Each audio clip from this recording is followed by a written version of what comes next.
आज हम करेंगे आपका द रोल ऑफ टेक्नोलॉजी, कि जो आपकी टेक्नोलॉजी थी, तकनीक थी, उसका क्या रोल था। ठीक है, तो जो टेक्नोलॉजी थी उसका जो है बहुत ज़्यादा असर पड़ा ट्रांसफॉर्मेशन में। ठीक है, 19th सेंचुरी में, जैसे रेलवे, आपकी स्टीम शिप और टेलीग्राफ में। और टेक्नोलॉजी जो थी उससे क्या हुआ कि इससे रिजल्ट इतना अच्छा आया कि इसकी सोशल और पॉलिटिकल और इकोनॉमिक जो फैक्टर्स थे वो भी बहुत ज़्यादा इफेक्ट हुए। जैसे रेफ्रिजरेटर शिप्स, पहले जो था जैसे ट्रांसपोर्ट करने के लिए पेरिशेबल फूड था तो वो खराब हो जाता था, लेकिन अब जो है टेक्नोलॉजी से फूड को रेफ्रिजरेट किया जाता था और लॉन्ग जो डिस्टेंस था उसमें वो बिल्कुल भी खराब नहीं होता था। और जो है इसमें जो है frozen meat from America, Australia और New Zealand to different European country.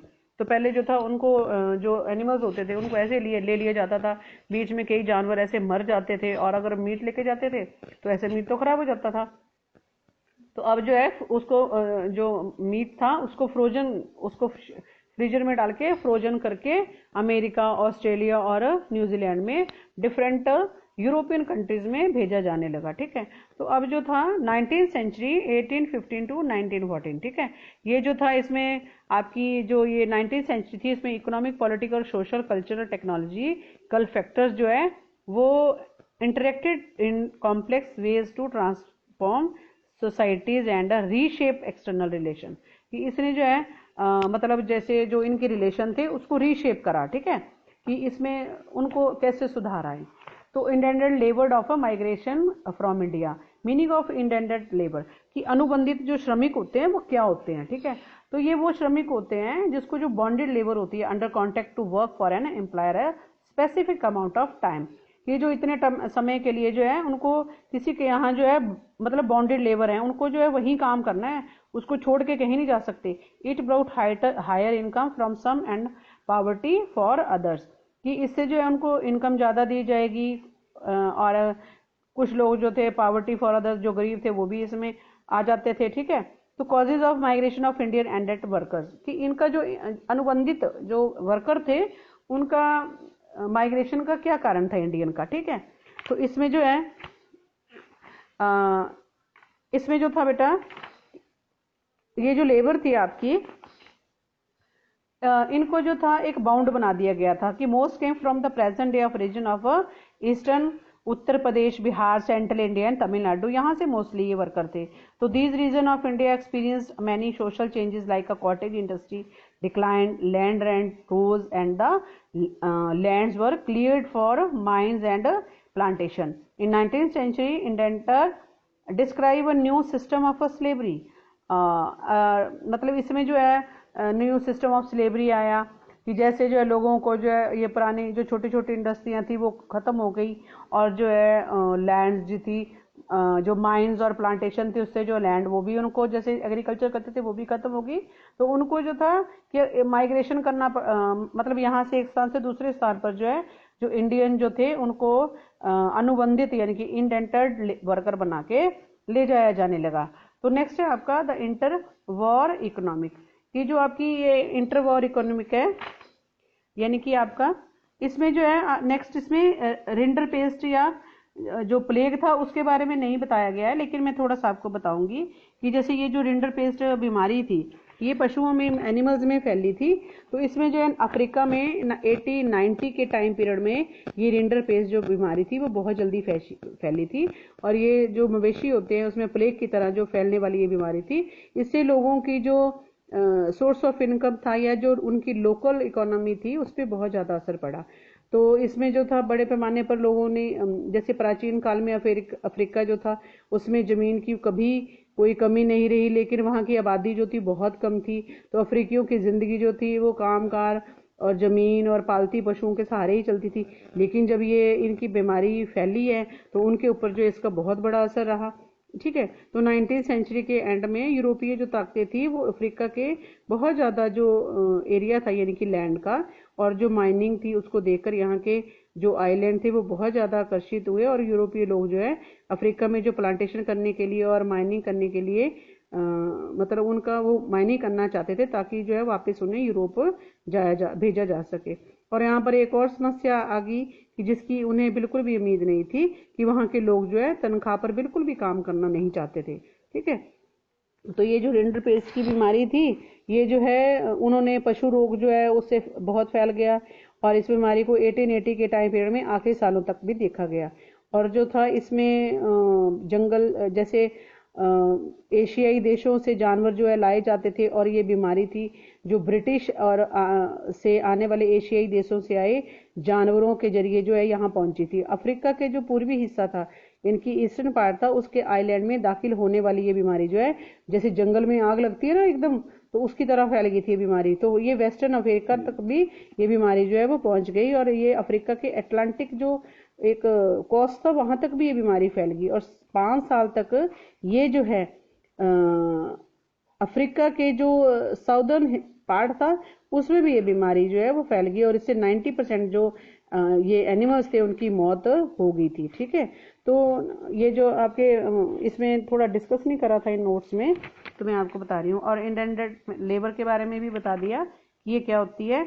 बाकी था आपका इसमें द इंटरवॉर आपके इकोनॉमिक। ठीक है, तो जो फर्स्ट वर्ल्ड वॉर था was mainly fought in Europe, ये यूरोप में लड़ा गया था पहला जो विश्व युद्ध था। During this time the world experienced economic political instability and other miserable war, कि इसका देखा आपने कितना असर हुआ, कि लोगों ने वर्ल्ड ने भी महसूस करा कि इकोनॉमिक प्रॉब्लम, पॉलिटिकल यानी कि सोशल लाइफ में बहुत ज़्यादा असर पड़ता है। The first world war was fought between the two power, and on one were the allies Britain, France and Russia, and second तरफ US है ना, and join the US, and the opposite side Germany, Australia, Hungary, Ottoman and Turkey, दो तरफ दो sides थी ये। ठीक है, and this war lasted for 4 years, ये 4 साल तक ये चली 1940 to 1918 तक। ठीक है, और नेक्स्ट है technological transformation. The first time modern weapons like a machine gun, tanks, aircraft, chemical weapons etc. were used to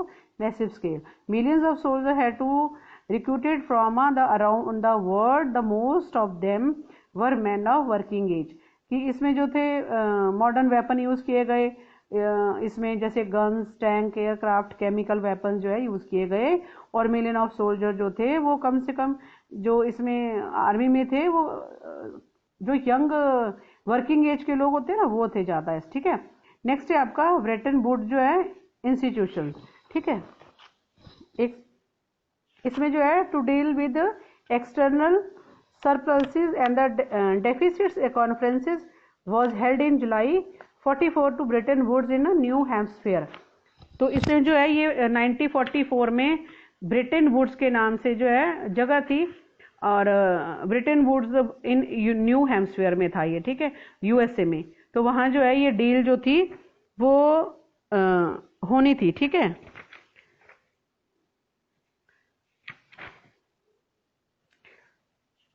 और इसमें जो है International Monetary Fund and World Bank were set up to finance post war restructuring. ठीक है, तो इसमें जो है इनका जो है Monetary Fund and World Bank जो है ये सेट किया गया फाइनेंस के लिए, कि जब बहुत ज़्यादा नुकसान हो गया था तो इसमें जो है ये जो बैंक थे इनको हेल्प करेंगे। ठीक है, the past war international economic system is known as at a Bretton Wood system. तो जो युद्ध के बाद का जो अंतर्राष्ट्रीय इकोनॉमिक सिस्टम था उसे ब्रिटेन वुड सिस्टम के नाम से जाना जाता है। This system was based on a fixed exchange rates, और ये जो सिस्टम था ये किसके ऊपर बेस्ड था?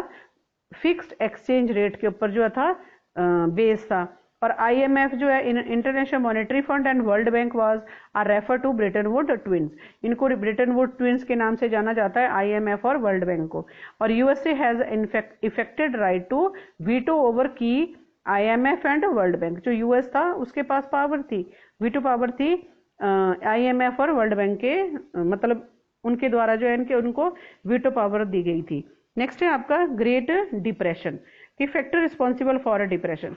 जैसे बहुत ज़्यादा महामंदी आई है, डिप्रेशन आया है, तो किन कारणों से था फैक्टर रिस्पॉन्सिबल फॉर डिप्रेशन, कि इसके पीछे कौन कौन से कारण थे, कि जब जो है आपका महामंदी जो आई है, डिप्रेशन आया है, तो ये कैसे आई। ठीक है, तो इसमें जो है agriculture over production remained a problem, it makes the price of agriculture producing स्लमिंग।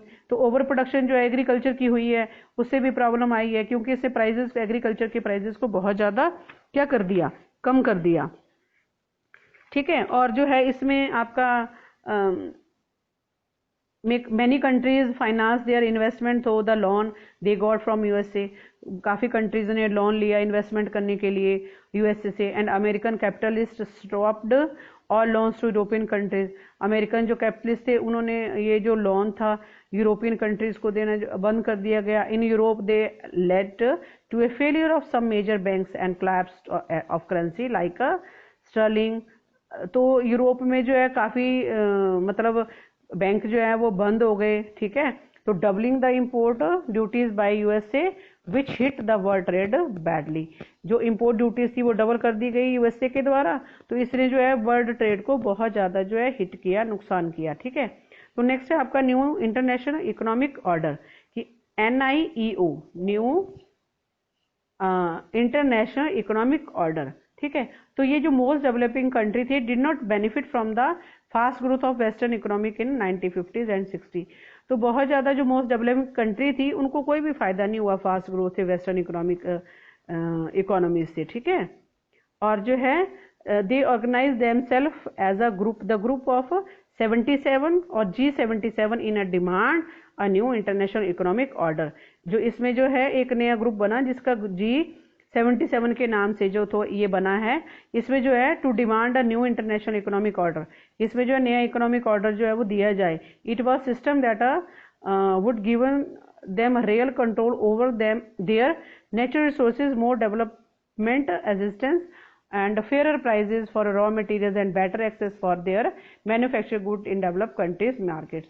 कि उसमें ये बोला गया सिस्टम के अंदर की जो प्राइस है वो थोड़े फेयर प्राइजेज हों रॉ मटेरियल के, और उनको जो है मैन्युफैक्चरिंग गुड जो है उनको मतलब फॉर देयर मैन्युफैक्चरिंग गुड की जो भी चीज़ बन के आती है उसके रॉ मटेरियल जो है उनको फेयर प्राइजेज में दिए जाएं और जो इन डेवलप कंट्रीज मार्केट में, ठीक है।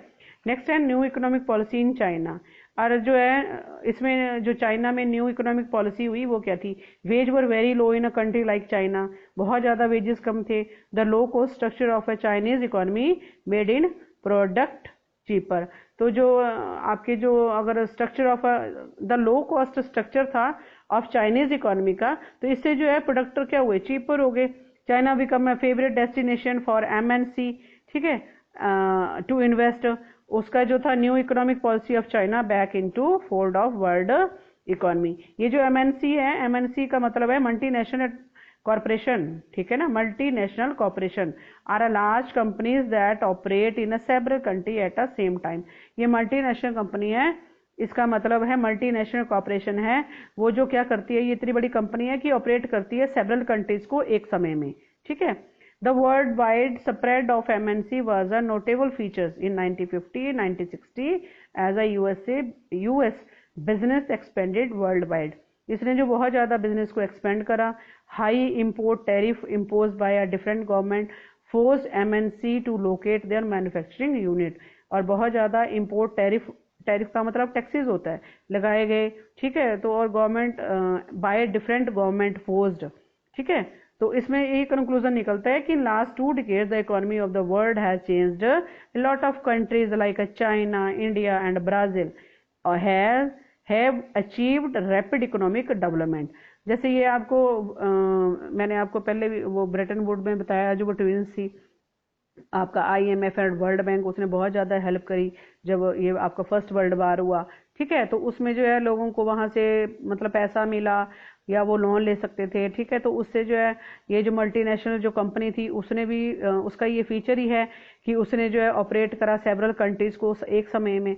तो इससे जो है हमारी जो इकोनॉमी थी, इकोनॉमिक डेवलपमेंट थी, उसमें थोड़ी ज़्यादा तेज़ी आ गई, जैसे चाइना, इंडिया और ब्राज़ील के, ठीक है। तो इसके साथ ही आपका ये चैप्टर जो है वो ख़त्म होता है। Thank you class.